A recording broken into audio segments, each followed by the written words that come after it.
সাল 1942।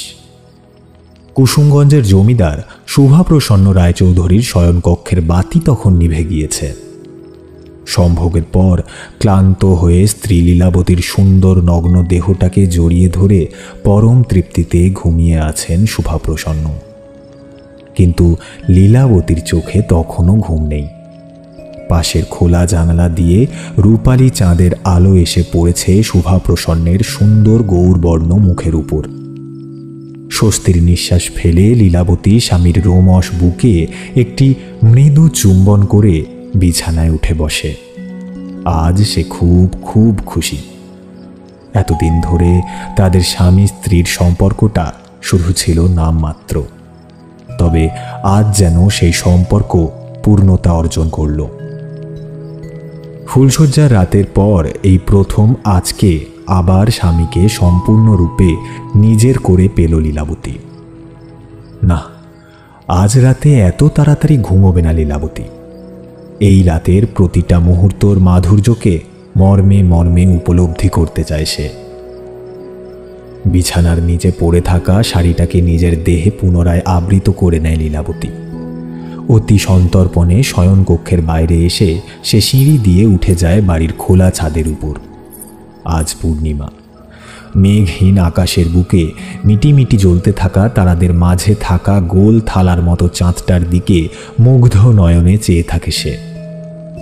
আজ যেন সব কিছুই খুব ভালো লাগছে তার।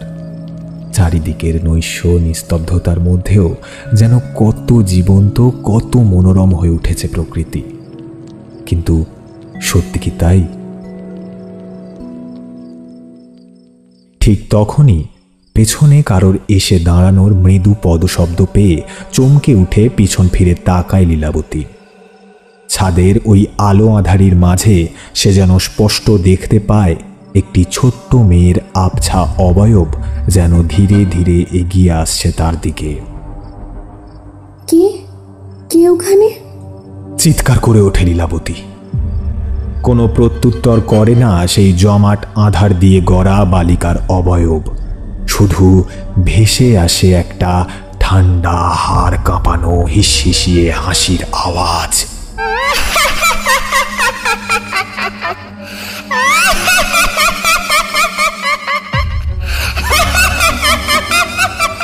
লীলাবতীর আরো কাছে এগিয়ে আসে সেই মেয়েটি।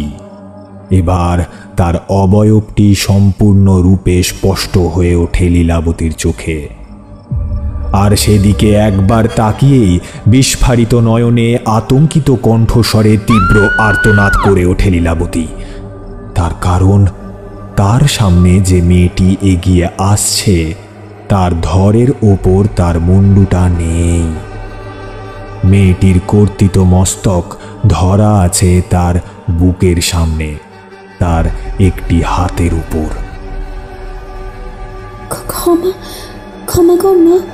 ক্ষমা করে দিই আমায়, কাঁপা কাঁপা গলায় বলে ওঠে লীলাবতী।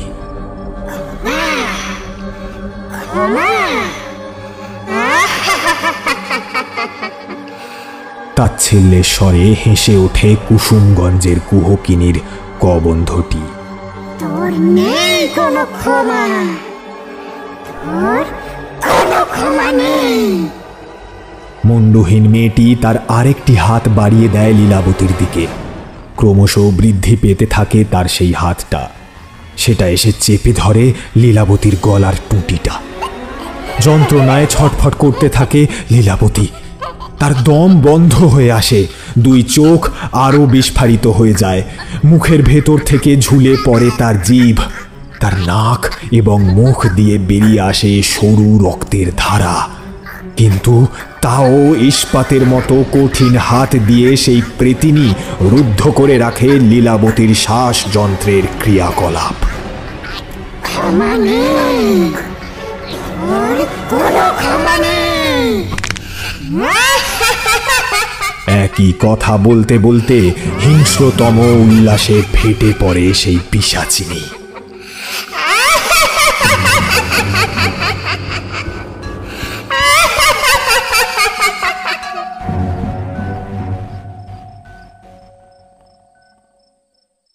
সাল 2022। বর্তমান সময়ে। ধ্যাত, এই চশমকর বসটার পাল্লায় পড়ে লাইফটা হেজে গেল মায়েরি। নিউজ বাংলা চ্যানেলের অফিস ক্যান্টিনে বসে বার্গারে একটা মস্ত বড় কামড় দিতে দিতে বলে উঠল সাত্তকী, রোজ রোজ শুধু ওনার একই নাটক। অমুক চ্যানেলের খবরগুলো জাস্ট দেখো, কত বেশি টিআরপি ফেচ করেছে, আর তুমি এখনো সেই একই বস্তা পচা খবরের পেছনে দিন রাত ছুটে বেড়াচ্ছ। বলি এইভাবে কিন্তু বেশি দিন এখানে টিকতে পারবে না, হ্যাঁ বুঝলে? বার্গারটা কচর মচর করে চেবাতে চেবাতে বস মিস্টার অমিয় মিত্তিরের গলাটা নকল করে বলে উঠল সাত্তকী। তার অঙ্গি ভঙ্গি দেখে কোল্ড ড্রিঙ্কসের স্ট্রটা মুখ থেকে কোনো মতে বার করে খিলখিল করে হেসে উঠল ঋতুজা। সাত্তকী আর ঋতুজা কলকাতার একটি নামকরা কলেজ থেকে সাংবাদিকতা নিয়ে মাস্টার্স পাশ করেছে। তারপর ক্যাম্পাস ইন্টারভিউয়ে এই একই সংস্থায় চাকরি পেয়েছে ওরা।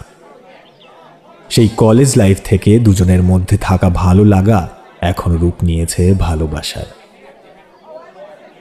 তা বসেরা দোষ কি বল? তুই যদি এখন প্রতিদিন ওই একই বস্তা পচা পলিটিক্যাল নিউজগুলো জোগাড় করতে থাকিস, ওই অমুক পার্টির কোন লোক তমুক পার্টির অফিস ভাঙচুর করেছে, এ বলছে ও ছাপ্পা ভোট মেরেছে, অমুক মন্ত্রীর গাড়ি অবরোধ হয়েছে, তমুক মন্ত্রীর মেয়ে ড্রিঙ্ক করে গাড়ি চালাতে গিয়ে ধরা পড়েছে, অমুক এমএলএ ভোট প্রচারে বেরিয়েছে মুখে মাস্ক না পরে, তাহলে তো বস ওসব কথা বলবেই বল। ও আচ্ছা, তো ম্যাডাম এই পশ্চিমবঙ্গের মতন রাজ্যে এগুলো ছাড়া আর কি খবর আছে শুনি? ভৎসনার সুরে বলে উঠল সাত্তকী। আছে স্যার, আছে। কেমন যেন রহস্যময় হয়ে উঠল ঋতুজার মুখটা। এমন কিছু যেটা খুব থ্রিলিং এবং স্কেরি। ও তাই নাকি? তা কি এমন সোর্স তুই জোগাড় করলি দেখা দেখি? এই পোড়া রাজ্যেও তুই ভানগড় বা কুলধারা খুঁজে পেলি নাকি রে? অনেকটা তেমনই, এই দেখ। বলে ঋতুজা মোবাইলে অন্য একটি খবরের সাইটে প্রকাশিত একটা আর্টিকেল দেখালো সাত্তকীকে। সেটা একটি বার পড়েই সাত্তকীর চোখটা কেমন ছানা বড়ার মতো হয়ে গেল। অবশেষে সে আবার তাচ্ছিল্যের স্বরে বলে উঠল, এই ছাড় তো, এগুলো সবই ফেক। আসলে বেশ কয়েক মাস আগেকার তারিখে প্রকাশিত এই সাইটের আর্টিকেলে লেখা আছে বীরভূম জেলার একটি প্রত্যন্ত গ্রাম কুসুমগঞ্জের কথা। 1443 সালে নাকি এখানে বেশ বড় এলাকাব্যাপী একটা ভূমিকম্প হয়, যাতে ধসে যায় গোটা গ্রামটা। এখন এটা গ্রাম না বলে গ্রামের ধ্বংসাবশেষ বলাই ঠিক হবে। সম্পূর্ণরূপে পরিত্যক্ত এই গ্রামটিকে এখন গ্রাস করেছে আশেপাশের ঘন জঙ্গল। তার মধ্যেও অতীতের স্মৃতি বহন করে এখনও দাঁড়িয়ে আছে এই গায়ের ভাঙাচোরা জমিদার বাড়ি, ভৈরবী মায়ের মন্দির, বাঁধানো পুকুর ঘাট এবং আরও অন্যান্য ইমারতের ধ্বংসাবশেষ। কিন্তু এই সবের মাঝেই জনশ্রুতি শোনা যায় যে এই পরিত্যক্ত গ্রামটি নাকি হন্টেড। সন্ধে নামলেই এখানে নাকি কোনো অপশক্তির ছায়া ঘুরে বেড়ায়। সেই ভয়েই স্থানীয় কোনো গ্রামবাসী এই গাঁয়ের ছায়া মারায় না। কিছুদিন আগে কয়েকজন ফ্রিল্যান্সার নাকি এই গাঁয়ের ওপর একটা ডকুমেন্টারি করতে গিয়েছিল। সকাল এবং দুপুরের দিকে তারা এই গাঁয়ের বেশ কয়েকটা ছবি নিজেদের ফেসবুক প্রোফাইলে আপলোড করেছিল। তারা নাকি পুরো কল্পনা করেই গিয়েছিল যে ওখানে কোনো ভূত প্রেত থাকুক কি না থাকুক, কোনো রিস্ক তারা নেবে না। সন্ধ্যার আগেই তারা ওখান থেকে বেরিয়ে আসবে। কিন্তু কেউ জানে না কেন সেদিন রাতেও তারা ওইখানেই থেকে যায় এবং পরের দিন থেকেই তারা নিখোঁজ। ফোনেও তাদের সাথে কন্ট্যাক্ট করা যাচ্ছে না, তাদের ফোন নট রিচেবল বলছে। আর ওখানকার অবস্থা এমনই যে পুলিশ প্রশাসনও ভয়ে ওই গাঁয়ে ঢুকতে চায় না। একটা উত্তেজনার ঝলক খেলে গেল ঋতুজার মুখে। কুসুমগঞ্জকে নিয়ে একটা ডকুমেন্টারি মানে বিষাক্ত কি? ভেবে দেখ, একবার যদি আমরা আমাদের চ্যানেলে দেখাতে পারি তাহলে কিন্তু সুপারহিট হবেই হবে। আর এটা হলে ওই শয়তান মিস্টার মিত্তিরের মুখে পুরো ঝামা ঘষে যাবে। এই কথাগুলো শুনে কিছু যেন নিজের মনেই ভেবে চলল সাত্তকী। অগত্যা ঋতুজা আবার বলে উঠল, কি ভাবছিস বলতো? ওসব ভূতপ্রেত কিন্তু বোগাস, সব কুসংস্কার। ওই ফ্রিল্যান্সারগুলো নির্ঘাত কোনো কারণে হয়তো ওখানে আটকা পড়েছে। আর এগুলোর সম্পর্কে যদি আরও কিছু আমরা জানতে পারি, আরও ডিটেলসে আমাদের চ্যানেলে দেখাতে পারি, তাহলে চ্যানেলের টিআরপি কোথায় গিয়ে পৌঁছবে ভেবেছিস? ঋতুজার কথাগুলো শুনে মুচকি মুচকি হাসতে লাগলো সাত্তকী। তারপর সে বলল, ওকে, ডান। আমরাও যাব ওখানকার একটা রিপোর্ট বানাতে। তবে পুরো কাজটাই হবে দিনের আলোতে। ওই ফ্রিল্যান্সারদের মতো সন্ধ্যার পর কিন্তু আমরা ওখানে থাকবো না। আমার আবার বড্ড ভূতে ভয়, বুঝলি তো? হাসতে হাসতে বলল সাত্তকী। এই কথা শুনে ঋতুজাও চ্যালেঞ্জ নেওয়ার ভঙ্গিতে খপ করে ধরে ফেলেছিল সাত্তকীর হাতটা। পরে সপ্তাহের সোমবারের ভোরের আলো উঠতে না উঠতেই গাড়ি নিয়ে বেরিয়ে পড়ল ওরা। মিস্টার মিত্তিরের কাছ থেকে এই খবরটা কভার করার অ্যাপ্রুভাল পেতে তাদের খুব একটা অসুবিধা হয়নি, কারণ এখনকার দিনে চ্যানেলের টিআরপি বজায় রাখতে পারলে সাংবাদিকদের জমালয়ে পাঠাতেও পিছোপা হন না চ্যানেল কর্তৃপক্ষ। বলাই বাহুল্য, ওদের সাথে অফিসের আর কেউ এখানে আসতে চায়নি, তাই গাড়ি নিজে হাতেই ড্রাইভ করছিল সাত্তকী। ওর পাশেই বসেছিল ঋতুজা। আজ তেমন ভালো করে ঘুম হয়নি সাত্তকীর, তা তার মুখ দেখেই বোঝা যাচ্ছিল। ভোর হতে চলেছে, আকাশের পূব দিকে ধীরে ধীরে একটা লাল আভা ফুটে উঠেছে।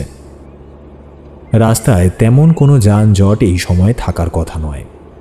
ঋতুজা আলতো করে সাত্তকীর একটি হাত স্পর্শ করে তার আঙুলগুলোর ভিতর নিজের আঙুলগুলো ঢুকিয়ে চেপে ধরল। তার দিকে একবার তাকিয়ে মৃদু হেসে উঠল সাত্তকী। তারপর আবার ড্রাইভিংয়ে মন দিল। গাড়ির দুলুনিতে যেন দুই চোখের পাতা ভারী হয়ে গিয়েছে ঋতুজার। কখন যে সে ঘুমিয়ে পড়েছিল তা সে নিজেও বুঝতে পারেনি। আর ঠিক তখনই আবার সেই অদ্ভুত স্বপ্নটা ঋতুজার চোখের সামনে ভেসে উঠতেই এক পলকের মধ্যেই তার তন্দ্রা ভাবটা কেটে গেল। কে জানে এই স্বপ্নের থেকে কখন পিছু ছাড়াতে পারবে সে, কখন খুঁজে পাবে এর কোনো অন্তর্নিহিত অর্থ। প্রায় বেলা 10:30 নাগাদ ওরা পৌঁছে গিয়েছিল জঙ্গল আর ধ্বংসস্তূপে ভরা কুসুমগঞ্জ গাঁয়ে। গাঁয়ের বেশিরভাগ বাড়ি মাটির তৈরি, এখন সেগুলো ভাঙাচোরা পরিত্যক্ত অবস্থায় পড়ে আছে। তবে গাঁয়ের জমিদার বাড়ি এবং সেই সংলগ্ন বাঁধানো পুকুর ঘাট, ভৈরবী মন্দির ইত্যাদি ইমারতের যেটুকু অংশ এখনও ওই ভূমিকম্পের হাত থেকে বেঁচে গিয়েছিল সেগুলো সত্যিই দেখার মতো। অযত্নে অবহেলায় সেগুলোর প্রতিটা ইটের ফাঁকে ফাঁকে বট, অশ্বত্থ, পাকুড়ের মতো বিভিন্ন বন্য গাছ তাদের শিকড় বিস্তার করে জায়গাটাকে বেশ রহস্যময় করে তুলেছে। তবে ভৈরবী মন্দিরে মায়ের কালো পাথর দিয়ে তৈরি মূর্তিটা এখনও সম্পূর্ণরূপে অক্ষত আছে। ওরা মাঝে মাঝেই বিভিন্ন ফাঁকা স্থানে গাড়ি থামিয়ে ক্রমাগত ফটো এবং ভিডিও শ্যুট করে যাচ্ছিল। কখনো কখনো ভিডিও ক্যামেরার সামনে দাঁড়িয়ে নিজেরাই ডকুমেন্টারি দিয়ে যাচ্ছিল। এই ক্ষেত্রে ওরা নিজেরাই হয়ে উঠেছিল একে অপরের ক্যামেরাম্যান। তবে ওদের আগে আসা ওই ফ্রিল্যান্সারদের কোনো খোঁজ ওরা তখনও পায়নি। এমনই করেই যখন বেলা 2টো বাজল তখন ওরা এসে পৌঁছেছে গ্রামের একদম শেষ সীমানায়। ওদের বেশ খিদে পেয়ে গিয়েছিল, তাই এক জায়গায় গাড়ি থামিয়ে বাড়ি থেকে নিয়ে আসা খাবারের ব্যাগটা খুলেই প্রথম ঝটকাটা খেলো ওরা। টিফিনের পাত্রগুলো একে একে খুলে বার করতেই অদ্ভুত পচা গন্ধে যেন বমি পেয়ে গেল ওদের। ফ্রাইড রাইস, চিলি চিকেন, মিষ্টি, স্যালাড ইত্যাদি সব খাবারই এখন আর খাওয়ার উপযোগী নেই। ইতিমধ্যেই পচে যেন গোবর হয়ে গিয়েছে সেগুলো। এর আগেও তো অনেক জায়গায় গিয়েছে এমনই প্যাক করে খাবার সাথে নিয়ে, কই তখন তো এরকম হয়নি। ব্যাপারটা বেশ অদ্ভুত লাগলেও ওরা নিরাশ হয়ে খালি পেটেই গাড়ি ছোটাতে লাগলো কোথাও কোনো খাবার পাওয়ার আশায়।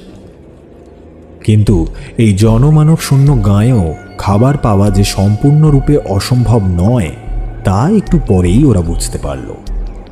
যখন গ্রাম থেকে বেরোনোর মুখে মেইন রোডের ধারে একটা গুমটির মতো ছোট্ট খাবারের দোকান দেখতে পেল ওরা। গাড়ি থামিয়ে সেদিকে এগিয়ে গেল ওরা। দেখল যে নানাবিধ খাবারের সরঞ্জামের মাঝে একটা কালো কুলো চেহারার গ্রাম্য প্রৌঢ় উনুনের আঁচে বসানো একটা কড়াই ভর্তি কি যেন তরকারির মধ্যে ভাবলেশহীন মুখে খুন্তি নেড়ে চলেছে। ও জেঠু, এখন কি পাওয়া যাবে গো? ঘুগনি, ডিম, টোস্ট, কলা এসব আছে? জিজ্ঞাসা করল সাত্তকী, কিন্তু ঋতুজা ওর কথা শুনে বিরক্ত হয়ে বলল, দূর, এই দুপুরে আবার টোস্ট খেয়ে থাকবি নাকি? ও জেঠু, বলছে এখন ভাত পাওয়া যাবে গো। ওদের কথা শুনে বৃদ্ধ ওদের দিকে তাকিয়ে মৃদু হেসে সম্মতিসূচক ইঙ্গিত করে ওদের দোকানের সামনে পাতা বেঞ্চে বসতে বলল। কিছুক্ষণের মধ্যেই ওদের সামনে পরিবেশিত হলো একটি করে থালাতেই রাখা মোটা চালের ধোঁয়া ওঠা ভাত, মুসুর ডাল, বেগুন ভাজা, মোচার ঘন্ট আর রুই মাছের ঝোল। রান্না খুব একটা ভালো না হলেও খিদে পেটে সেগুলোকেই যেন অমৃত মনে করে তৃপ্তির সাথে খেতে লাগলো ওরা। খাওয়া শেষ করে খাবারের দাম মিটিয়ে আয়েশ করে একটা সিগারেট ধরালো সাত্তকী। তারপর সে বৃদ্ধর উদ্দেশ্যে বলে উঠল, আচ্ছা জেঠু, এই গায়ে তো তেমন কেউ একটা আসে না, তাও তুমি এখানে দোকান দিয়েছ, এতে তোমার কিছু লাভটা হয়? এই কথা শুনে মৃদু হেসে বৃদ্ধ বলল, যদি দোকান না দিতুম তাহলে আজকে যে তোমাদের না খেয়েই ফিরতে হতো বাছা। Point point. হাততালি দিয়ে বলে উঠল ঋতুজা। আচ্ছা জেঠু, শুনেছি নাকি এই গ্রামে ভূতপ্রেত ঘুরে বেড়ায়? এর আগেও কয়েকজন এখানে এসে নিখোঁজ হয়েছে। তুমি কি এ সম্পর্কে কিছু জানো গো? বৃদ্ধর সহাস্য মুখটা থেকে খুশির ঝিলিকটা যেন এক মুহূর্তের মধ্যে উধাও হয়ে গেল এই কথাটা শুনে। সে গম্ভীর গলায় বলল, আগে এখানে কারা এসেছিল, তাদের কি হয়েছিল তা আমি জানি না বাছা, কিন্তু হ্যাঁ, এই গায়ে সন্ধ্যের পর থেকে একটি অপশক্তি ঘুরে বেড়ায়, এ কথা একেবারে সত্যি।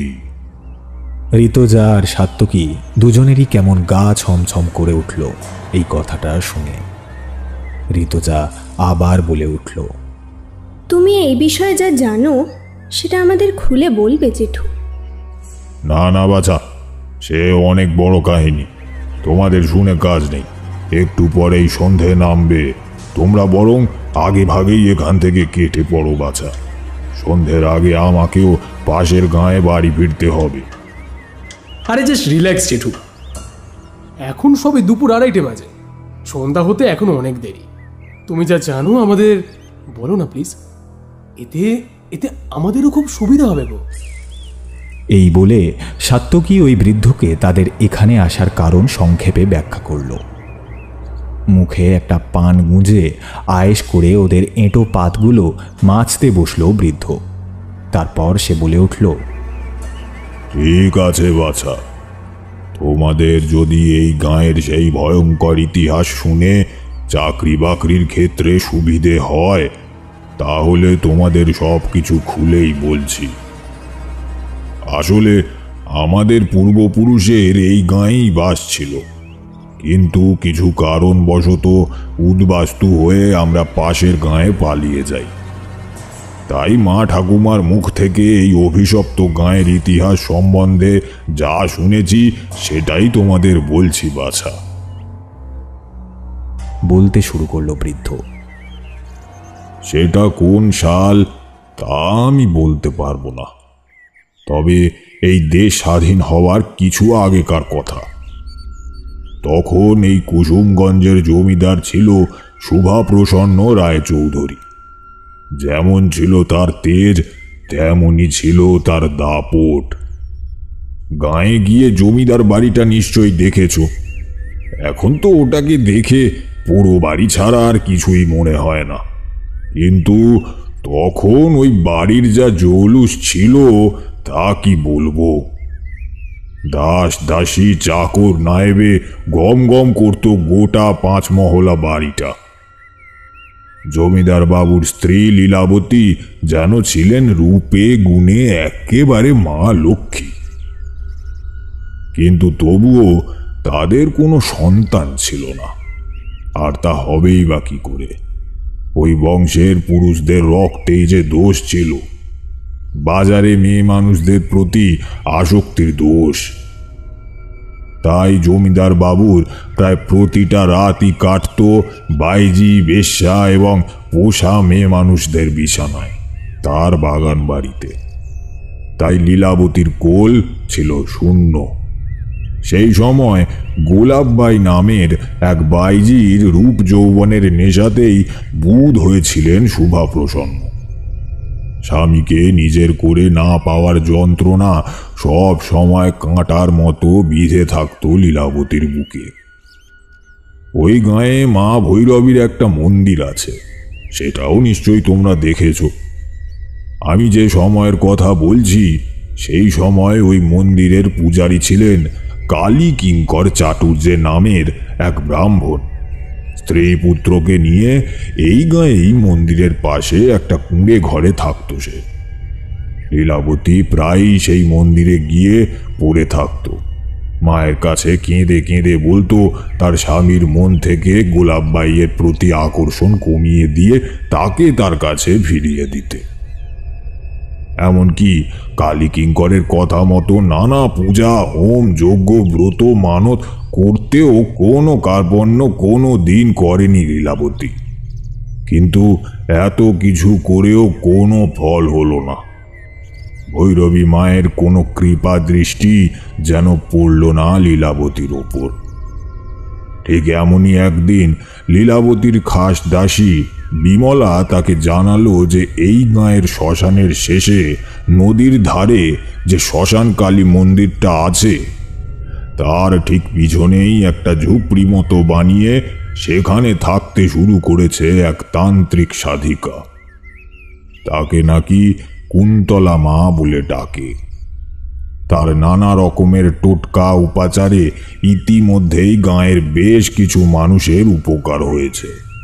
তাই লীলাবতী যদি চায় তাহলে বিমলা তাকে একদিন কুন্তলা মায়ের কাছে নিয়ে যেতে পারে। প্রথমে বিমলার প্রস্তাবে রাজি হয়নি লীলাবতী, কিন্তু পরে উপায়ন্তর না দেখে সে মত দিয়েছিল কুন্তলা মায়ের কাছে যেতে। সেই দিন সন্ধ্যার পর সকলের অগোচরে বিমলা আর লীলাবতী শ্মশানে যাওয়ার পথ ধরল। সেদিন ছিল অমাবস্যা। ঘুটঘুটে অন্ধকার গোটা শ্মশান চত্বর জুড়ে। আজ বোধহয় কেউই এখানে মরা পোড়াতে আসেনি। স্থানে স্থানে ছড়িয়ে রয়েছে ছাইয়ের ঢিবি, ঘিয়ের পাত্র, নারকেলের মালা, শুকনো ফুল, পাতা, ভাঙা কলসির টুকরো, আধ পোড়া কাঠ।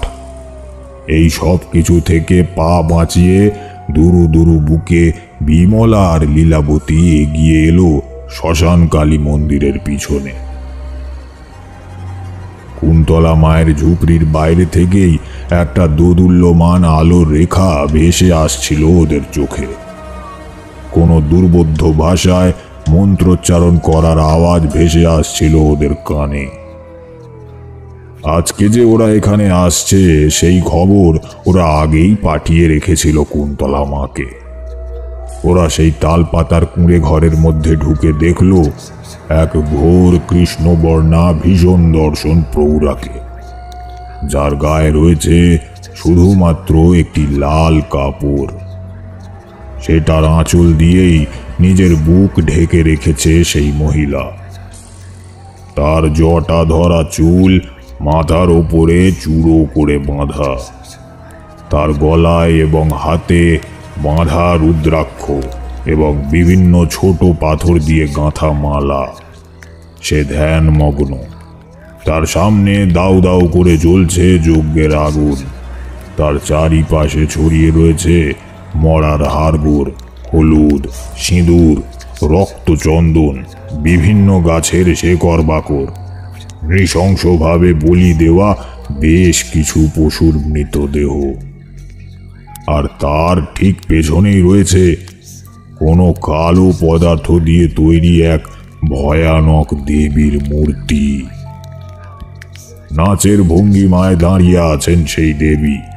তার মুখে আছে 3টি চোখ এবং ঠোঁটের ফাঁক দিয়ে বেরিয়ে এসেছে 2টো তীক্ষ্ণ সদন্ত। তার বাঁ হাতে ধরা আছে একটি নরকপল, যা নিজের মুখের কাছে ধরে কোনো কিছু পান করতে উদ্যত এই দেবী। তার কাঁধে রয়েছে একটি লম্বা ত্রিশূল জাতীয় কোনো বস্তু। তার ডান হাতে ধরা আছে একটি বাঁকানো ছোরা। দেবীর খোলা চুল হাওয়ায় উড়ছে। তিনি সম্পূর্ণরূপে উলঙ্গ। তার মাথায় আছে 5টি নরকরটি বিশিষ্ট মুকুটের সাজ। তার গলায় পরা আছে 50টি নরমুন্ডু দিয়ে গাঁথা মালা। এছাড়াও তার দেহের নানান স্থানে রয়েছে মরার হাড়ের সাজ। এই দেবী মূর্তির গায়ে যজ্ঞের আগুনের আলো পড়তেই সেই দিকে তাকিয়ে সভয়ে চিৎকার করে উঠল লীলাবতী। সেই আওয়াজ শুনে চোখ মেলে তাকিয়ে তাদের দেখে উচ্চ স্বরে হেসে উঠল কুন্তলা মা।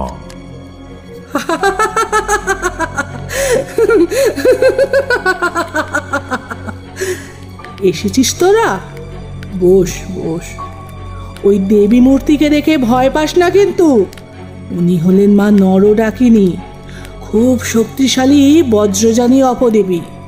তোরা আসবি বলেই মরা পোড়ানো ছাই, ঘি আর এক চণ্ডাল নারীর গর্ভপাতের রক্ত দিয়ে তৈরি করেছি মায়ের মূর্তি।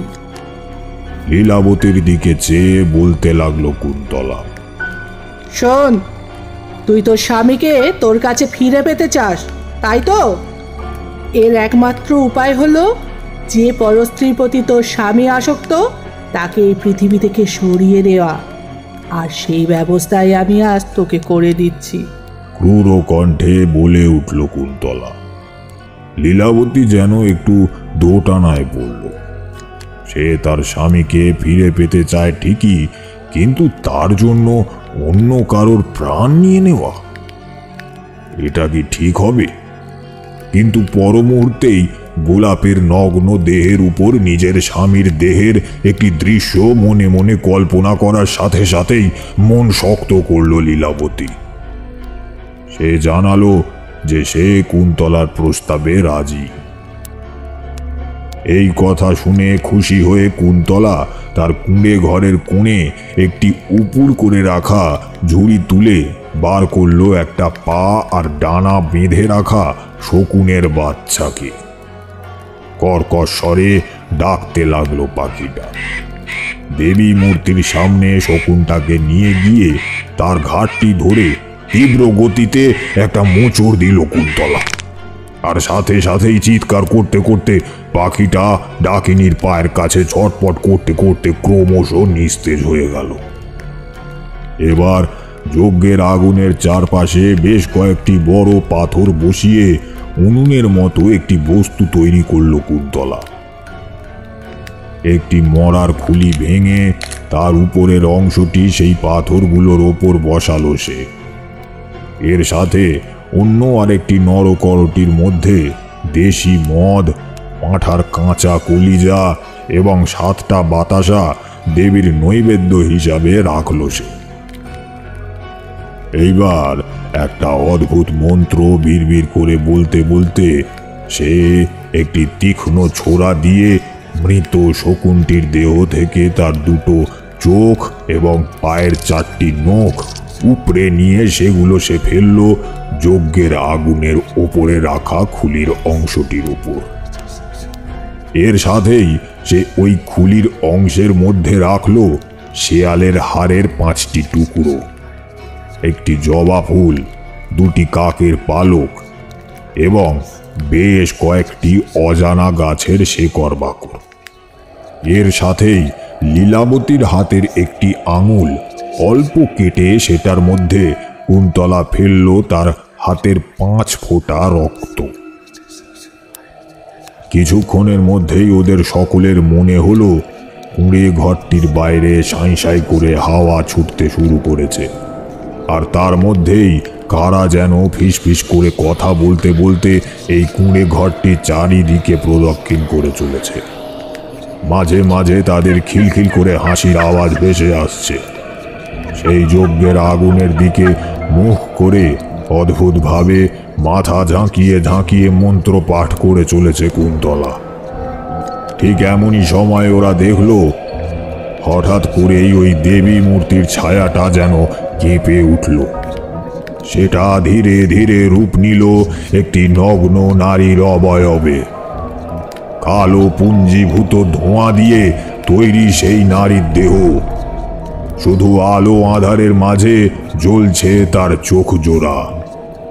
মেঝেতে উবু হয়ে বসে সেই নারী অদ্ভুত কায়দায় দেবীর জন্য রাখা মদ, মাংস এবং বাতাসা ভক্ষণ করতে লাগলো। এরপর সে উঠে দাঁড়িয়ে এগিয়ে এলো যজ্ঞের আগুনের কাছে। নিজের ডান হাতের একটি আঙুল সে যেন ঠেকালো আগুনের ওপর রাখা খুলিটার ভেতরে থাকা বস্তুগুলোর গায়ে। এর সাথেই একটি তীব্র বজ্রপাতের আওয়াজে যেন কানে তালা লেগে গেল ওদের। এরপর যখন ওরা যজ্ঞকুণ্ডের দিকে তাকালো তখন ওরা দেখল যে অদৃশ্য হয়েছে সেই নারী মূর্তি, আর আগুনের ওপর বসানো খুলির মধ্যে শুধুমাত্র পড়ে আছে এক মুঠো ছাই। এই ছাইটাকেই কুন্তলা ওদের একটি শাল পাতায় মোড়কের মধ্যে দিয়ে বলেছিল যেভাবেই হোক এটাকে গোলাপ বাইয়ের কোনো খাবারের মধ্যে গোপনে মিশিয়ে তাকে খাইয়ে দিতে। তাহলে সেই মুহূর্ত থেকে ভয়ানক শারীরিক অসুস্থতার দ্বারা আক্রান্ত হবে গোলাপ এবং মাত্র 7 দিনের মধ্যে রক্ত বমি করতে করতে মৃত্যু হবে তার। অথচ না কেউ তার দেহ থেকে কোনো বিষের খোঁজ পাবে, না কোনো ডাক্তার বুদ্ধি তাকে সারিয়ে তুলতে পারবে। বিমলার সাথে পরিচিতি ছিল গোলাপ বাইয়ের খাস চাকরানি মঙ্গলার। গোলাপের সাথে মঙ্গলাও থাকতো শুভা প্রসন্নের বাগান বাড়িতে। তাই বিমলার সাহায্যে আরো বেশি পয়সার লোভ দেখিয়ে মঙ্গলাকে হাত করতে খুব একটা অসুবিধা হয়নি লীলাবতীর। মঙ্গলা জানতো যে প্রতিদিন মেহফিলের শেষে বাগান বাড়ির শয়ন কক্ষে গোলাপের সাথে একসাথে বসে মদ্যপান করেন জমিদার শুভা প্রসন্ন। তারপর তারা দুজন মেতে ওঠে শরীরী খেলায়। এমনই একদিন সুযোগ বুঝে মদের পেয়ালা পরিবেশনা করার সময় মঙ্গলা ওই ছাইটি মিশিয়ে দিয়েছিল গোলাপের মদের গ্লাসের মধ্যে। কিন্তু এর ফল যে এত ভয়াবহ হবে তখন সেই কথা না জানতো মঙ্গলা, না জানতো লীলাবতী। সেদিন একটু বেশি নেশায় মেতে উঠেছিলেন জমিদার শুভা প্রসন্ন। নিজের গ্লাসের মদটি শেষ করে আবার মঙ্গলার পরিবেশনা করার জন্য আর অপেক্ষা করতে পারলেন না তিনি। হঠাৎ করেই তিনি তুলে নিলেন গোলাপের পেয়ালাটি এবং তড়িৎ গতিতে তার ভেতরে থাকা ছাই মিশ্রিত মদটি ফাঁকা করে দিলেন নিজের গলার ভেতরে। সাথে সাথেই তার কম্পিত হাত থেকে সশব্দে পড়ে গেল মদের পেয়ালাটি। নিজের 2 হাত দিয়ে বুক এবং গলা চেপে ধরে যন্ত্রণায় ছটফট করতে থাকলেন তিনি। সেই দিন থেকেই রক্ত বমি ওঠার সাথে ভয়ঙ্কর শারীরিক অসুস্থতা নিয়ে শয্যাশায়ী হলেন শুভা প্রসন্ন।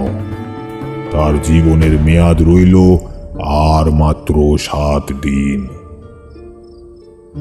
এই অবস্থায় জমিদার বাবুর কাছ থেকে কোনো আয় হবে না বুঝতে পেরে পরদিনই সেই গাঁ থেকে বিদায় নিয়েছিল গোলাপ বাই। কিন্তু এই খবর যখন লীলাবতীর কাছে পৌঁছল তখন তার মাথায় যেন আকাশ ভেঙে পড়ল। স্বামীর প্রাণ বাঁচানোর জন্য সে ছুটে গেল কুন্তলা মায়ের কাছে। তার পা ধরে স্বামীর প্রাণ বাঁচানোর জন্য কাকুতি মিনতি করতে লাগলো লীলাবতী। প্রথম প্রথম অসাবধানতার জন্য লীলাবতীকেই ভৎসনা করে উঠল কুন্তলা। বলল যে তার স্বামীর মৃত্যু নিশ্চিত, কারণ তার উপাচার কখনো বৃথা যায় না। কিন্তু পরে লীলাবতীর করুণ অবস্থা দেখে তার যেন একটু মায়া হলো। সে লীলাবতীর কাঁধ ধরে তাকে ওপরে তুলে অস্ফুট স্বরে বলল, শোন মা, তোর স্বামীকে বাঁচানোর একটা উপায় আছে।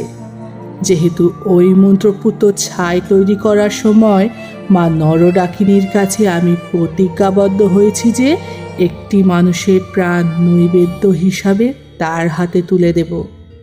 তাই দেবীকে প্রসন্ন করে এই প্রতিজ্ঞাকে ভাঙতে আমাদের বিসর্জন করতে হবে অপর একজনের প্রাণ।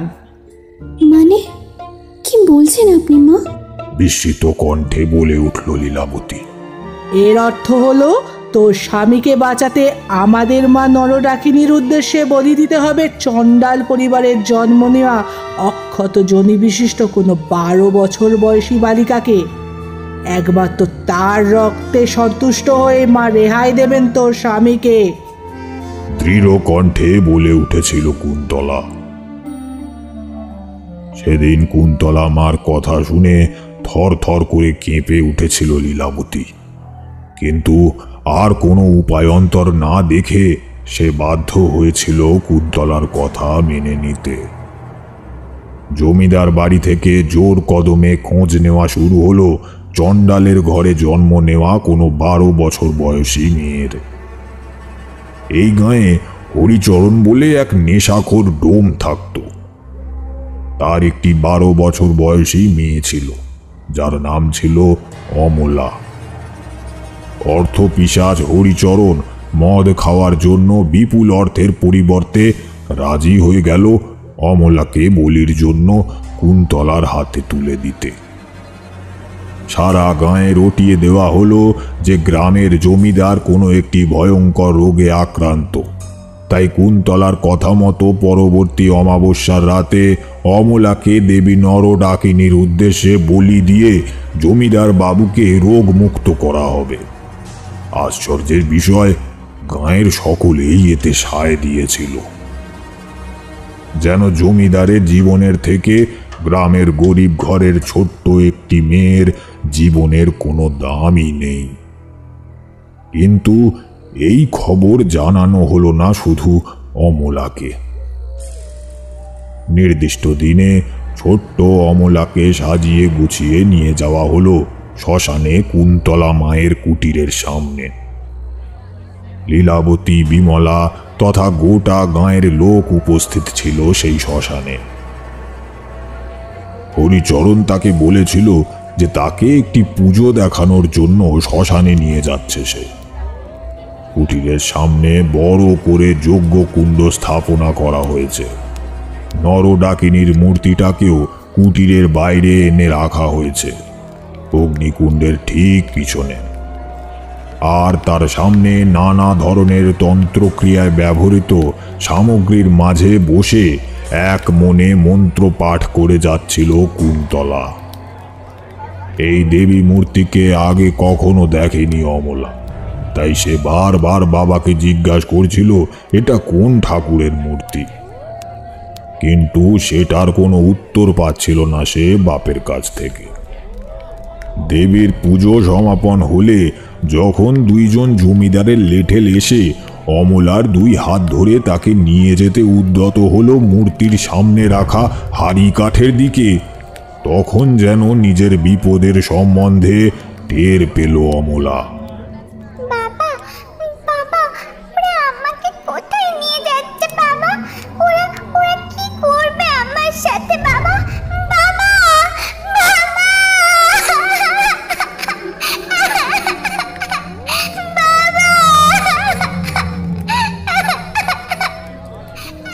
কচি গলায় চিৎকার করে উঠেছিল অমলা, কিন্তু হায় রে, নিষ্পাপ শিশুর নিষ্ফল ক্রন্দন ধ্বনি। কেউ কোনো পাত্তা দিল না তার কথায়। লেঠেলগুলো জোর করে অমলাকে পিঠ মোড়া করে বেঁধে তার গলা হাড়ি কাঠের মধ্যে ঢুকিয়ে তাকে দেবীর সামনে শুইয়ে দিল। মন্ত্র পাঠ করতে করতে কুন্তলা হাতে একটা ধারালো খড়গ নিয়ে এসে দাঁড়ালো ঠিক তার পিছনে। নিজের হাত কেটে কয়েক ফোঁটা রক্ত সে ছিটিয়ে দিল অমলার মাথার উপর। মৃত্যু ভয়ে তীক্ষ্ণ স্বরে কেঁদে উঠল অমলা। আর ঠিক তখনই যেন সেদিক পানে ছুটে এলো ভৈরবী মন্দিরের পূজারী কালী কিঙ্কর চাটুর্যে। বন্ধ করো এ বলি, এ যে পাপ, মহাপাপ। চিৎকার করে তিনি কুন্তলাকে বাধা দিতে চাইলেন, কিন্তু শেষ রক্ষা করতে পারলেন না তিনি। কুন্তলার চোখের ইশারায় ওই লেঠেলগুলো কালী কিঙ্করের ঘাড় ধরে তাকে দূরে ঠেলে ফেলে দিল।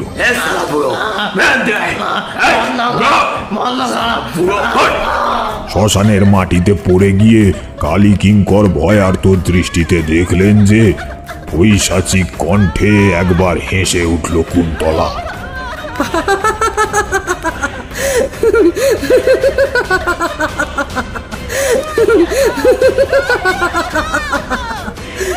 অতঃপর তার হাতের খড়গটি সজোরে নেমে এলো অমলার গলার উপর। মুহূর্তের মধ্যেই অমলার মুন্ডুটা তার ধর থেকে আলাদা হয়ে গেল। ফিনকি দিয়ে রক্তের ধারা ছুটে এলো তার গলার কাটা নলি দিয়ে। কিছুক্ষণ ছটফট করতে করতে অবশেষে নিথর হয়ে গেল অমলার মুন্ডুহীন ধরটি। এর সাথেই নানাবিধ বাদ্যযন্ত্রের আওয়াজে মুখরিত হয়ে উঠল সেই স্থান। বলির পর অমলার দেহ এবং মুন্ডুটা ভাসিয়ে দেওয়া হয়েছিল এই গাঁয়ের পাশ দিয়েই বয়ে যাওয়া নদীর জলে। এরপর সত্যি সম্পূর্ণরূপে সুস্থ হয়ে উঠেছিলেন জমিদার শুভাপ্রসন্ন। লীলাবতী কুন্তলার সাহায্যে যে গোলাপকে মারার পরিকল্পনা করেছিল সেই বিষয়ে কিছুই জানতেন না শুভাপ্রসন্ন। তার মনে একটি বদ্ধ মূল ধারণা জন্মে গিয়েছিল যে যেহেতু তার অসুস্থতা শুরু হয় গোলাপের কাছে থাকার সময় থেকেই, তাই সেই হয়তো কোনোভাবে এগুলোর সাথে জড়িত। বাইজিদের প্রতি মনে এই ভীতি জন্মানোর ফলে তিনি আর অন্য কোনো বাইজিকে এখানে আনার কথা ভাবেননি।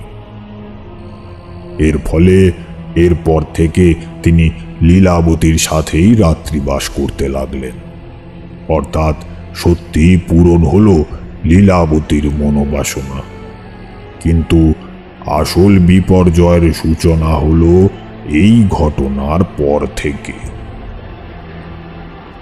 যে সময়ে অমলাকে বলি দেওয়া হয় সেই সময় তার মা মায়ারানী অর্থাৎ হরিচরণের স্ত্রী এই গাঁয়ে ছিল না।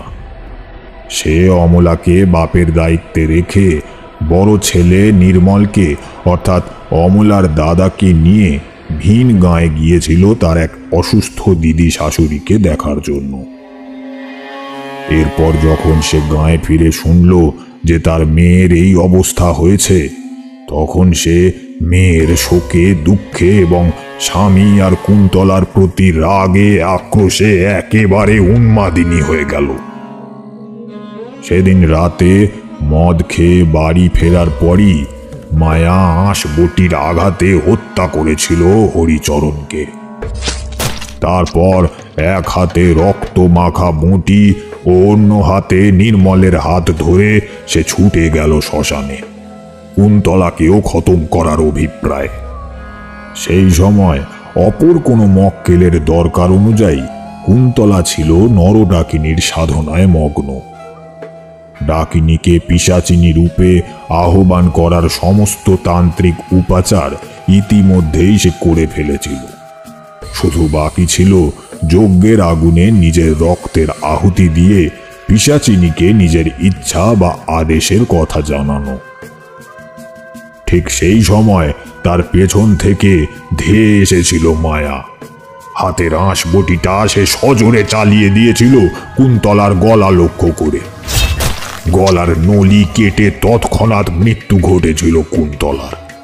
তার গলা থেকে ঝরে পড়া রক্ত ছিটকে গিয়ে পড়েছিল যজ্ঞের আগুনের মাঝে। আর ঠিক সেই সময়ই রাগের মাথায় চিৎকার করে বলে উঠেছিল মায়া, কি ভেবেছিলি রে তুই শয়তানি? আমার মেয়েকে বলি দিয়ে তুই বেঁচে থাকবি না? আমিও তোর সেই অবস্থায় করলাম যা তুই আমার মেয়ের করেছিলি। বাকি রইল গায়ের সব মানুষ আর ওই জমিদার পরিবার। ওদেরও সবাইকে ইহলোকের মায়া ত্যাগ করাতে আবার ফিরে আসবে আমার মেয়ে। মায়া বুঝতেই পারল না যে যেহেতু কুন্তলার রক্ত গিয়ে পড়েছে অগ্নিকুণ্ডে, তাই এই পিশাচিনীর তার আদেশ পালন করারই কথা। কিন্তু যেহেতু কুন্তলা মৃত, তাই তার অবর্তমানে যে তাকে হত্যা করেছে, অর্থাৎ মায়াকেই ওই ডাকিনীর সত্তা নিজের আজ্ঞাকারী হিসাবে মেনে নিয়েছিল। তাই মায়ার এই আদেশ পেয়ে সে গিয়ে প্রবেশ করল গাঁয়ের নদীতে ভেসে থাকা অমলার পচা গলা মুন্ডুহীন দেহটার ভেতর। নদীর একটি পাড়ের কাছে হঠাৎ করেই ভেসে উঠল একটা বাচ্চা মেয়ের ফ্যাকাশে সাদা হাত।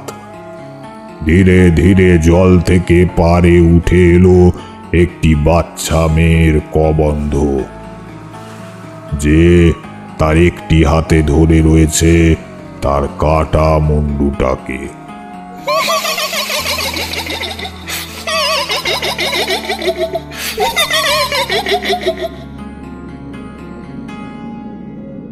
ওদিকে মায়া রাগের মাথায় চিৎকার করেই চলেছে, হ্যাঁ, আবার ফিরে আসবে আমার বুকের ধন, আমার অমলা।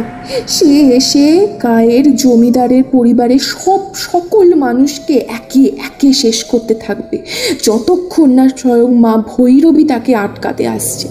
শেষ হয়ে যাবে এই গা, ধূলিসাৎ হবে এই জমিদার প্রাসাদ, শেষ হয়ে যাবে সবকিছু।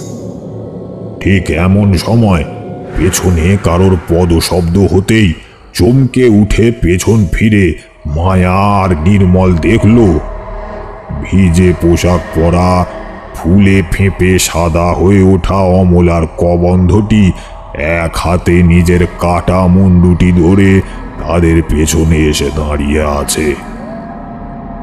আতঙ্কে থরথর করে কাঁপতে লাগলো মায়া আর নির্মল। ওদিকে অমলার হাতে ধরা কাটা মুন্ডুটা হিসহিসিয়ে বলে উঠল, তুমি যেমনটি বলবে তেমনই হবে মা, তেমনই হবে।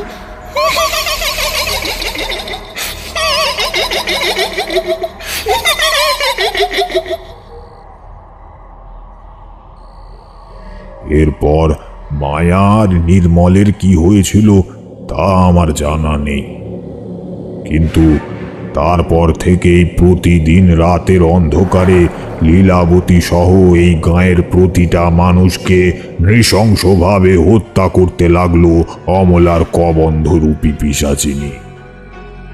ধীরে ধীরে যেন লোকশূন্য হয়ে যেতে লাগলো এই গাঁ। অনেকেই ওই পিশাচিনীর ভয়ে আশেপাশের অন্যান্য গাঁয়ে পালিয়ে গিয়ে তাদের প্রাণ বাঁচালো, যেমন আমার পূর্বপুরুষের পরিবার।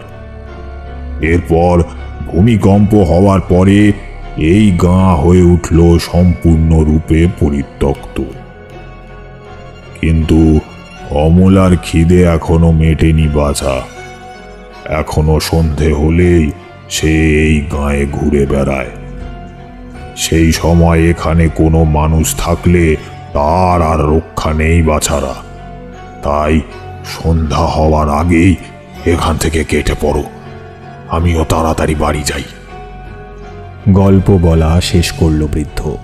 কিন্তু কি অদ্ভুত ব্যাপার, এমন ভয়ানক ইতিহাসের কথা শুনলেও ক্রমশ দুই চোখের পাতা ভারী হয়ে আসতে লাগলো ঋতজা আর সাত্তকীর। অস্বাভাবিকভাবে ওদের দুজনের খুব ঘুম পেতে লাগলো। বৃদ্ধ আবার বলে উঠল, কি হলো, তোমরা এখনো বসে আছো কেন? যাও যাও, চলে যাও, এক্ষুনি সন্ধ্যা হয়ে যাবে। সাত্তকী একটা বড় হাই তুলে ঘড়ির দিকে তাকিয়ে বলল, ওহ ওহ জেঠু, এখন তো সবে 3:15 বেজেছে। সন্ধে হতে তো সেই 6:30 বেজে যাবে। আমরা বরং একটু গাড়ির ভেতরে বসেই ঘন্টাখানেক ঘুমিয়ে নিই। আসলে আসলে ভরপেট খেয়েছি তো, তাই বড্ড ঘুম পাচ্ছে। আমরা বরং একটু ঘুমিয়ে নিই। এই কথা বলতে বলতেই গভীর ঘুমে আচ্ছন্ন হয়ে গেল সে, আর ঋতুজাও।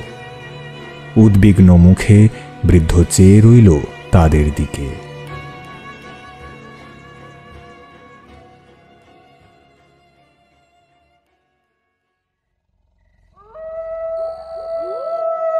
ঘুম কেটে যেতে 2 চোখ মেলেই চমকে উঠল সাত্তকী। ততক্ষণে রাতের অন্ধকার ঘনিয়েছে তাদের চারপাশে। আর এ কি, তাকে আর ঋতুজাকে এই অভিশপ্ত গাঁয়ের ভেতরে একটি জঙ্গলাকীর্ণ স্থানে নিয়ে এসে পাশাপাশি 2 গাছের গুঁড়ির সাথে পিঠ মোড়া করে বেঁধে রেখেছে কেউ। ঋতুজার ঘুম তখনও ভাঙেনি। সাত্তকী ছটফট করে নিজেকে ছাড়াতে চেষ্টা করল। ঋতুজার নাম ধরে ডাকতে লাগলো, কিন্তু কিছুতেই কিছু হলো না। ঠিক তখনই ওর চোখ গেল ওর পেছনের দিকে। যে গাছটার সাথে তাকে বেঁধে রাখা হয়েছে তার পেছনে রয়েছে একটা মস্ত বড় গর্ত। চাঁদের আলো এসে পড়েছে তার ভেতরে, আর সেই আলোতে সাত্তকী দেখতে পেল এই গর্তের মধ্যে পড়ে রয়েছে পচা গলা, ক্ষত বিক্ষত, আধ খাওয়া কয়েকটি মানুষের মৃতদেহ। ভয়ে বুক কাঁপতে লাগলো সাত্তকীর। ঠিক সেই সময় আজ দুপুরে পরিচিত হওয়া সেই বৃদ্ধ খাবারের দোকানির চেনা গলার স্বর সাত্তকীর কানে এলো। কাদের দেখছিস? হ্যাঁ, তোদের আগে যারা এই গায়ে এসেছিল তাদের?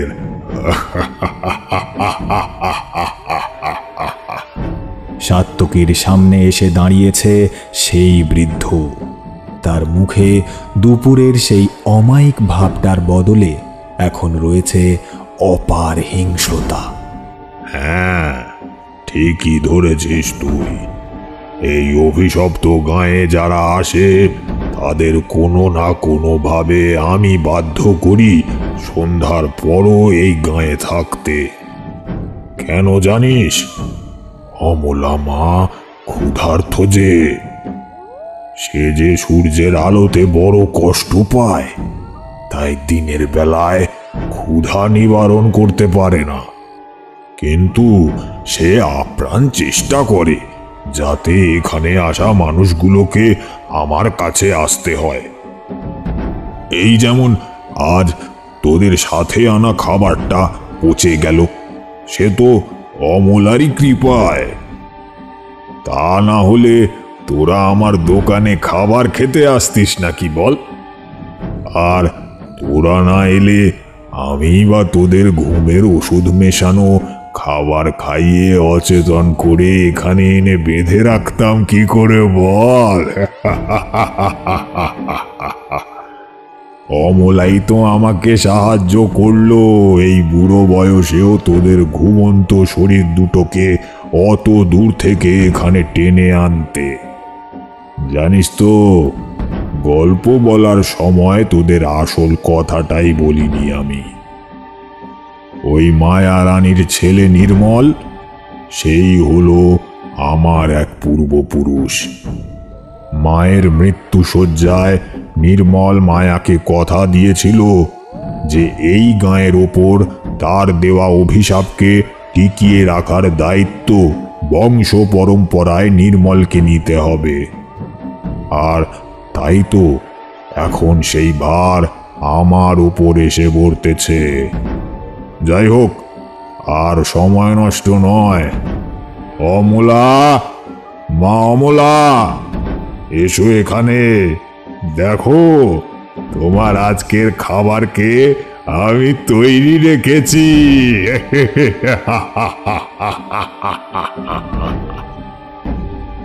বলে উঠল বৃদ্ধ।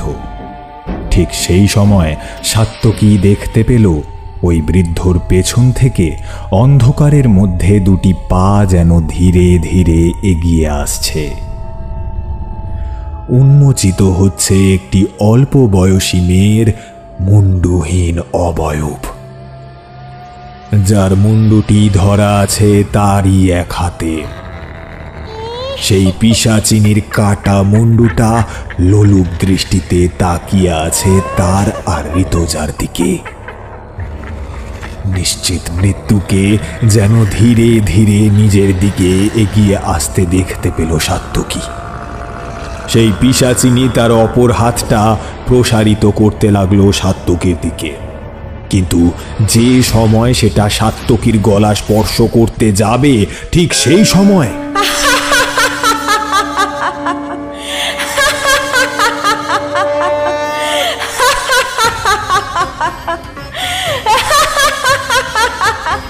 সাত্তকী দেখল হঠাৎ করেই চোখ খুলে তাকিয়েছে ঋতুজা।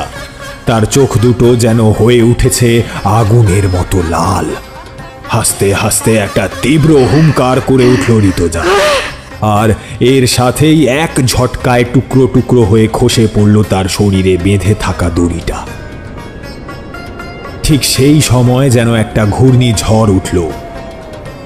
অদূরে গাঁয়ের পরিত্যক্ত ভৈরবী মন্দিরের ঘণ্টাগুলো যেন সেই হাওয়ার তরঙ্গে সশব্দে বেজে উঠল। আকাশ থেকে দৈব কণ্ঠে উচ্চারিত হতে লাগলো অমোঘ এক মন্ত্র। ওম হ্রিম ভৈরবী কালম হ্রিম স্বাহা অস্ত্রম কলশম বিপুলা। ঋতুজার শরীরটা অদ্ভুতভাবে যেন হাওয়ায় ভেসে উঠল। তাকে দেখে সভয়ে পিছিয়ে গেল অমলারূপী পিশাচিনী আর ওই বৃদ্ধ। আকাশে ভাসতে ভাসতে অদ্ভুত দৈবিক নারী কণ্ঠে চিৎকার করে বলতে লাগলো ঋতুজা, চিনতে পারছিস তোরা আমাকে? আমি হলাম 10 মহাবিদ্যার মধ্যে অন্যতমা মা ত্রিপুর ভৈরবী। মনে করে দেখ, অভিশাপ দেওয়ার সময় মায়া নিজের মুখেই বলে গিয়েছিল এই গায়ের অভিশাপ ততদিন অবধি থাকবে যতদিন না আমি এসে তোদের বাধা দেব। তাই তো আমি আজ এসেছি তোদের বিনাশ ঘটাতে।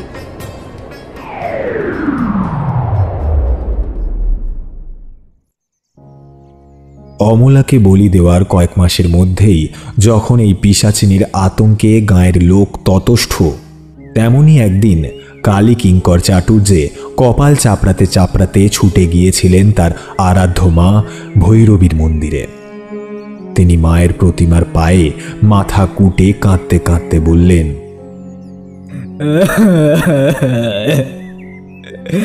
এ কি হচ্ছে মা? এমন সুজলা সুফলা গ্রাম যে ক্রমশ শ্মশান হতে চলল মা।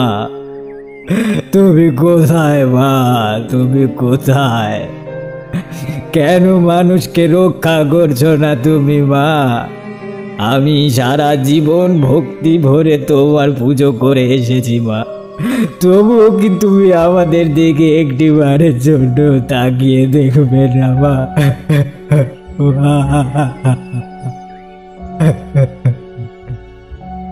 কালী কিঙ্করের মাথা কেটে রক্ত বেরোতে লাগলো। তখনই আকাশের বুকে সশব্দে গর্জে উঠল বজ্র বিদ্যুৎ। এর সাথেই যেন এক রক্তিম আভা জ্বলে উঠল মায়ের বিগ্রহের দুই চোখে। কোন নারী যেন দৈব কণ্ঠে কালী কিঙ্করকে বলে উঠলেন, ওঠ ব্রাহ্মণ, ওঠ। এই কথা শোনা মাত্র চমকে উঠে কালীকিঙ্কর মায়ের মূর্তির দিকে তাকালেন। মা ভৈরবী যেন বলে চললেন, আমি জানতাম একদিন না একদিন গোলাপের ওপর থেকে শুভাপ্রসন্নর মোহ কেটে যেত। সে ঠিকই ফিরে আসতো লীলাবতীর কাছে। আমি শুধু লীলাবতীর ধৈর্যের পরীক্ষা নিচ্ছিলাম। দেখছিলাম সে শুভ আর অশুভ রাস্তার মধ্যে সে কোন পথটিকে বেছে নেয়। সে বেছে নিল অসৎ রাস্তাটিকে। এর ফল তো তাকে ভোগ করতেই হতো। একটা যেন দীর্ঘশ্বাস ফেললেন দেবী। তারপর আবার বলে উঠলেন, যে পাপ এই গায়ের মাটিতে ঘটেছে তার খিসারত দিতেই হবে গায়ের সকল অপরাধী মানুষকে। সত্যিই ধ্বংস হয়ে যাবে এই গ্রাম, এটাই লেখা আছে এখানকার মানুষদের ভবিতব্যে। পাপীদের শাস্তির হাত থেকে আটকানোর সাধ্য আমারও নেই, কিন্তু আমি দেখতে পাচ্ছি যে অমলারূপী পিশাচিনীর বংশের পরবর্তী জন্মের বেশ কিছু মানুষ ওই গায়ের ওপর ছেয়ে থাকা অভিশাপকে টিকিয়ে রাখবে আরও বেশ কিছু বছর পরেও। ওই পিশাচিনী হত্যা করতে শুরু করবে নিরাপরাধ মানুষদেরও। তাই আমি ফিরে আসব, এই অভিশাপকে বিনাশ করতে আমি ফিরে আসব তোরই ভবিষ্যৎ প্রজন্মের কোনো মেয়ের মধ্যে। তাই আর সময় নষ্ট করিস না, আজই সপরিবারে এই গ্রাম ত্যাগ করে তুই অন্যত্র সংসার পাত। তুই যেহেতু এই পাপের বিরোধিতা করেছিলিস, তাই আমার আশীর্বাদ সব সময় তোর সাথে থাকবে। সেই দিনই এই গ্রাম ত্যাগ করে সপরিবারে কলকাতায় চলে গিয়েছিল কালী কিঙ্কর চাটুর্যে, যিনি ছিলেন ঋতজা চ্যাটার্জির ঠাকুরদার বাবা। তাই ছোটবেলা থেকে বারবার এই গাঁয়ের ভৈরবী মন্দিরের স্বপ্ন দেখে এসেছে ঋতজা।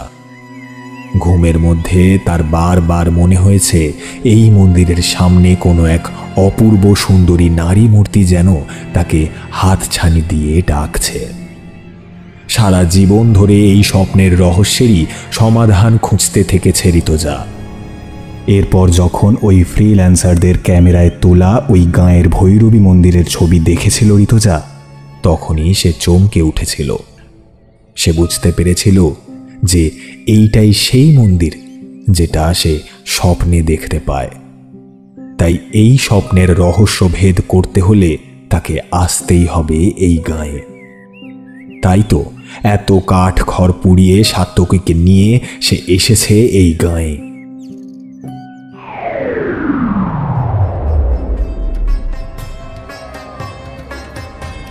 ঋতজার এই রূপ দেখে ভয়ে পালাতে চেষ্টা করল বৃদ্ধ, কিন্তু বেশি দূর এগোতে পারল না সে। অন্ধকারের মধ্যে চলতে গিয়ে সে পা হড়কে পড়ে গেল সাত্তকীর পিছনে থাকা গর্তটির ভেতরে। একটা তীব্র আর্ত চিৎকার করে ঘাড় ভেঙে তৎক্ষণাৎ মৃত্যু হলো সেই বৃদ্ধর। তার লাশটিও পড়ে রইল ওই ফ্রিল্যান্সারদের আধ খাওয়া পচা গলা মৃতদেহের মাঝে। ওদিকে আরেকবার হুঙ্কার ছুঁড়ে এক লাফে ঋতজা ছুটে এলো অমলার কবন্ধের কাছে। সেই মুহূর্তে ঋতজার দুই চোখ দিয়ে বেরিয়ে এলো একটা তীব্র রক্তাভ আলোক রশ্মি, যা অমলারূপী পিশাচিনীর গায়ে স্পর্শ করা মাত্র দাউ দাউ করে আগুনে জ্বলে উঠল তার গা। একটা তীব্র আর্ত চিৎকার করে উঠল সেই পিশাচিনী, আর সেই মুহূর্তেই সাত্তকীকে বাঁধা দড়িটাও আলগা হয়ে খসে পড়ল কোনো এক অলৌকিক জাদু বলে। সাত্তকী দেখল আগুনের লেলিহান শিখার মাঝে ধীরে ধীরে ভেঙে গুঁড়ো গুঁড়ো হয়ে যাচ্ছে অমলার কবন্ধের অবয়ব, যেন ধীরে ধীরে তার দেহের সাথেই মহাশূন্যে বিলীন হয়ে গেল তার অপার্থিব হিংস্রতা, প্রতিশোধ স্পৃহা এবং ক্ষুধা। আর তার সাথেই জ্ঞান হারিয়ে নিচে ঢলে পড়ল ঋতজা। যখন চোখ মেলে তাকালো ঋতজা, তখন সে নিজেকে খুঁজে পেল সাত্তকীর সুদৃঢ় আলিঙ্গনের মধ্যে। ঋতজা তাকিয়ে দেখল সাত্তকীর চোখের দিকে। তার চোখে ঝলকে উঠেছে ঋতজার প্রতি ভালোবাসা, ভরসা, খুশি এবং অপার কৃতজ্ঞতা বোধ।